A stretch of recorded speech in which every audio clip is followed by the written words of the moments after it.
नाजरीन, दुनिया की नाम निहाद सबसे बड़ी जमहूरियत और मोदी जी के शाइनिंग इंडिया में एक बार फिर साबित हो गया कि भारत इंतहा पसंदों, तरशोल बरदारों और अकलियतों की जिंदगी जिरन बनाने वालों के लिए तो चमकता दमकता शाइनिंग इंडिया जरूर होगा, लेकिन ये नारियों, लड़कियों और खवातीन के लिए तारीख तर अंधेरों में डूबा हुआ इंडिया है। कोलकाता में मसीहा के इस रेप ने नई दिल्ली नहीं बल्कि मोदी जी के चेहरे पर भी मेरे ख्याल से कालक मल दी है।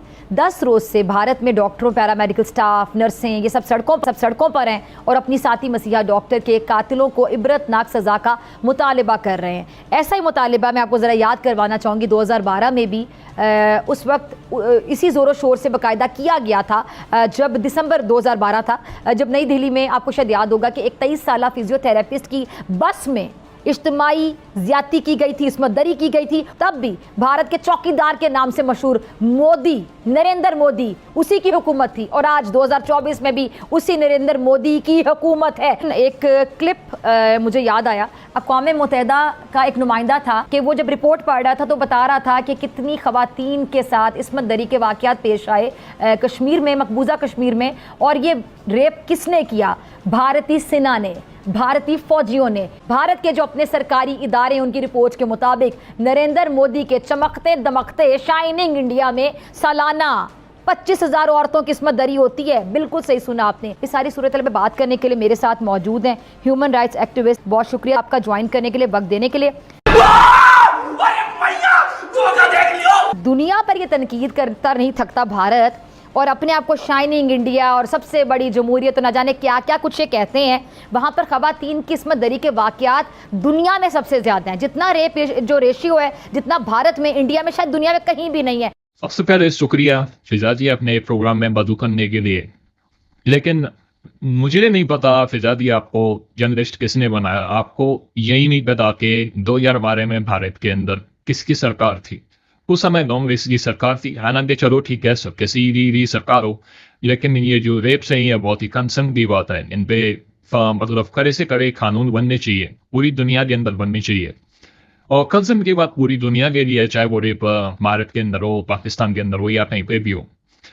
दूसरी बात, आपने जैसे कि प्रोग्राम के आगाज में बात करी कि भारत के आर्मी के बारे में आपने बात करी कि भारत की आर्मी कश्मीर के अंदर रेप कर रही है। तो मुझे नहीं पता आप कहाँ से ये रिपोर्ट्स निकालते हैं, क्योंकि मैंने जितनी रिपोर्ट्स देखी या फिर जितनी वहां से आने वाली वीडियोस को देखा है, तो मैंने देखा है कि भाई भारतीय आर्मी रक्षाबंधन जिस दिन वो लोग त्योहार मनाते हैं, उस दिन भारत के आदमी कश्मीरी महिलाओं से, बच्चियों से राखियां बंधवाते हैं और उनको कार दे रहे होते हैं भारतीय फौजी। वही बात रेप्स की तो मुझे शर्म भी आती है पाकिस्तानी, और आप लोगों को भी शर्म आनी चाहिए कि आप लोग भारत के मैटर पे तो बात कर रहे हैं, लेकिन 14 अगस्त के दिन जिस दिन हमने अपना बर्थडे मनाया था अपने देश का, उस दिन हमारे यहाँ पे एक बेल्जियम की खातून के साथ में जिनसी ज्यादती की गई। 5 दिन तक उसके साथ में ज्यादती हुई। उसके बाद में उसके हाथ पैर बांध के, मुंह में कपड़ा ठोस के उसको इस्लामाबाद की सड़कों पे फेंक दिया गया। लेकिन आप लोगों ने उस बारे में एक भी प्रोग्राम नहीं किया, तो इसलिए मुझे शर्म आती है पाकिस्तानी होने पे कि पाकिस्तानियों को पता नहीं वो क्या गया है। कब तक हम लोग अपने आर्मी के पपेट पालतू बने रहेंगे? हमें भी वही इन मामलों पे कभी प्रोग्राम करने की जरूरत है। साथ में चलो ठीक है, हमारे यहाँ पे तो खातून तो छोड़ो, मर्द भी सेफ नहीं है। मर्दों के साथ में भी यहाँ पे जाती होती है, मेरे साथ पे हुई है। हाय, लेकिन मर्द तो छोड़ो, यहाँ पे जो जानवर हैं वो भी सेफ नहीं है। जानवर पाकिस्तान के अंदर, जैसा कि आपको पता है, गूगल के ऊपर सबसे ज्यादा क्या चीज सर्च करी जाती है कि कुत्ते के साथ कैसे करें, गधे के साथ कैसे करें, ऊंट के साथ कैसे करें।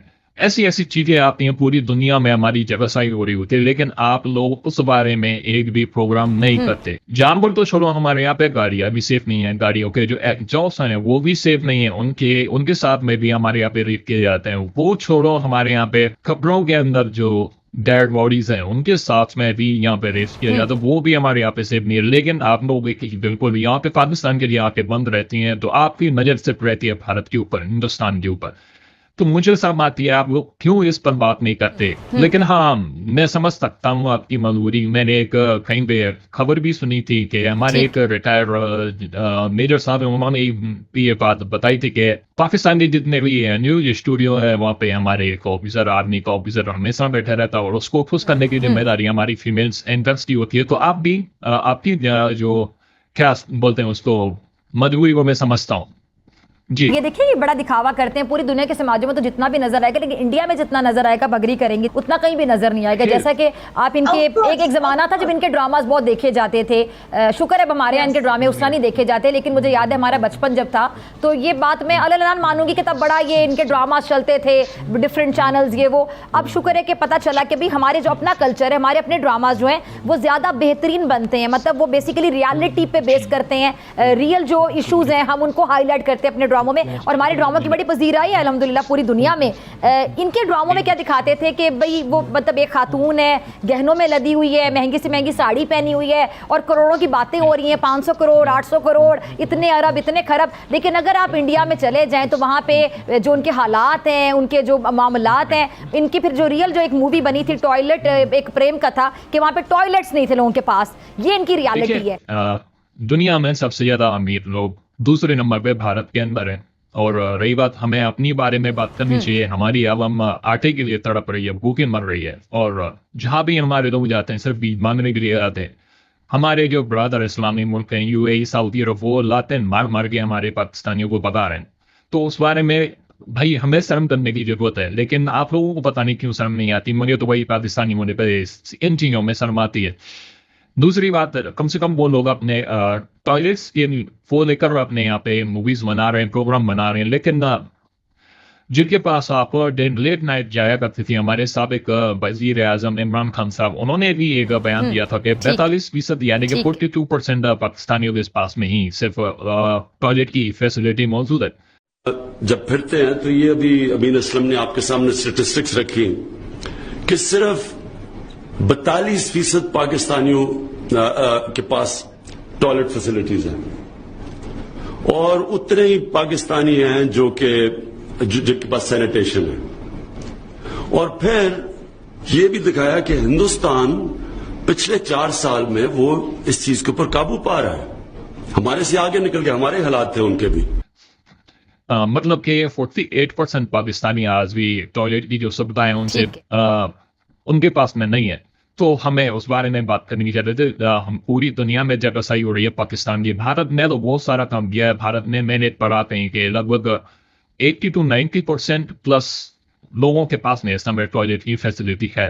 तो भारत के बारे में सोचना बंद करो, हमें जरूरत है अपने पाकिस्तान के बारे में। और आप अपने प्रोग्राम के आगाज में एक नंबर भी बता रही थी कि ठीक है, मतलब हर साल भारत के अंदर कितने रेप होते हैं, उसको छोड़ो, हमारे पाकिस्तान के जो 25 करोड़ आवाम है उसमें हर साल लगभग 5,000 से ज्यादा महिलाओं के साथ में जिनसी ज्यादती की जाती है। तो हमें उस बारे में बात करने की जरूरत है। और हालांकि देखो वो इसलिए कम है हमारे यहाँ पे रेशियो के, हमारे यहाँ पे जानवरों के साथ में किया जाता है।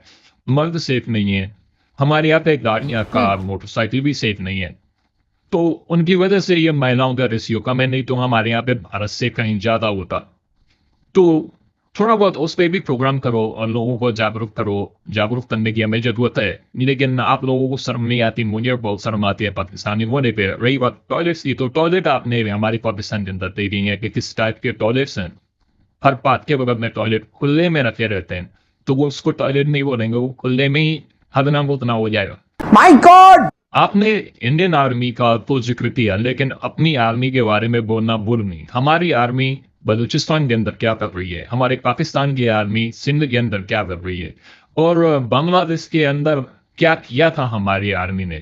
पूरी दुनिया में सबसे ज्यादा रेपिस्ट आर्मी जिसको बोला जाता है वो हमारी पाकिस्तानी आर्मी है। उसके बारे में आपके मुंह से दो शब्द भी नहीं निकलते।